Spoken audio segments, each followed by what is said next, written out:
बहुत दिन पहले की बात है। पास के जंगल में एक भूखा गधा उदास रो रहा था। दिन भर के काम के बाद उसके मालिक ने उसे ठीक से नहीं खिलाया था, इस कारण से वो उदास रो रहा था। पास से ही एक गीदड़ वहां से गुजर रहा था और उसने भूखे गधे को देखा। क्या हुआ गधा? उसने पूछा। मुझे बहुत जोरों से भूख लग रही है और मैंने यहाँ सब चर चुका हूँ, फिर भी मैं अभी भी भूखा हूँ। गधा रोया। गधे की दुख भरी बात सुनकर सियार ने कहा, ओह, तुम जानते हो कि पास में एक बड़ा वनस्पति बगीचे है। तुम वहां जा सकते हो और भर पेट खाना खा सकते हो, कृपया मुझे वहां ले चलो, गधे ने कहा। ऐसा सुनकर गीदड़ ने गधे को उस बगीचे तक ले चला। एक बार सब्जी के बगीचे में वो लोग पहुंच गए। फिर वे चुपचाप ताजी सब्जियां चबाते हैं। तभी उनके पास में किसी के आने की आवाज सुनाई पड़ी।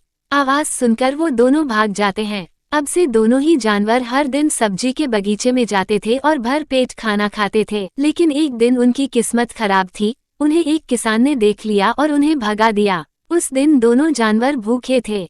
जैसे ही रात हुई, गीदड़ ने सुझाव दिया कि वे वापस सब्जी के बगीचे में चले जाएं, ताकि उन्हें फिर से भर पेट खाने को मिले। रात होने पर गधा और गीदड़ चुपचाप बगीचे में घुस गए और फिर भर पेट खाने लगे।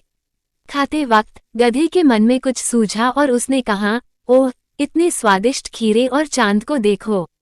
यह इतना सुंदर है कि मैं एक गाना गाना चाहता हूँ। ऐसा सुनते ही गीदड़ ने कहा, अभी नहीं, तुम यहाँ से नहीं गा सकते, लेकिन मैं चाहता हूँ, गधे ने गुस्से में कहा।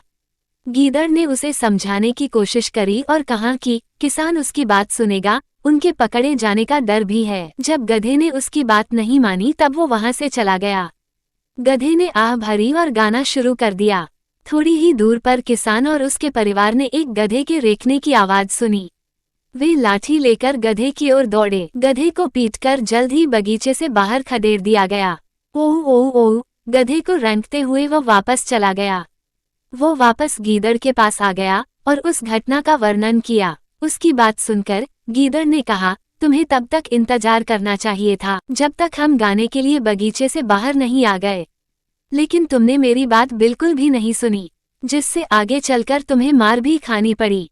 चलो, तुम्हें आराम करने की जरूरत है, आगे से ऐसी गलती कभी भी मत करना। ऐसा कहने के बाद गीदड़ वहां से चला गया।